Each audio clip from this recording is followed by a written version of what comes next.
jusqu'à 1600 € le kilo. Lucie Berbet et Germain Ballet ont fait le voyage pour nous. Regardez. Les collines du centre du Sri Lanka sont tapissées d'étonnants motifs qui épousent les reliefs et dont émergent quelques silhouettes au milieu des travées. Chaque matin, des centaines de cueilleuses comme Priyani Viviratnam arpentent cette plantation de thé à 1600 mètres d'altitude. Je ne cueille que les feuilles les plus jeunes, comme celle-ci. En cette saison, je récolte environ 25 kilos de thé par jour, mais je peux en cueillir jusqu'à 40 kilos pendant la saison des pluies.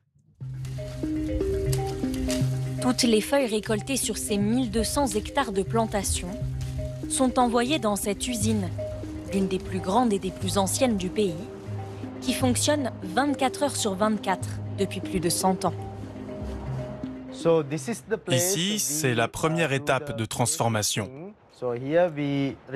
Elle vise à réduire l'humidité présente dans les feuilles. On appelle ça le fanage. Les feuilles fraîchement cueillies sont entreposées ici pendant 6 à 12 heures. Elles sont ensuite hachées, séchées dans ces machines, jusqu'à obtenir cette poudre qui, après fermentation, donne le fameux thé noir de Ceylan.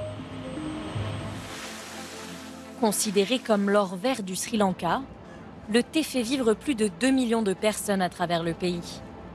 Dans la capitale sri-lankaise, Colombo, Ici, vous êtes dans le cœur de l'entreprise. Ranthiri Mendis travaille pour le plus gros exportateur de thé du pays. Voici nos échantillons de thé. On en reçoit entre 10 et 12 000 chaque semaine. Chacune de ces boîtes contient un thé différent, provenant d'une plantation du pays.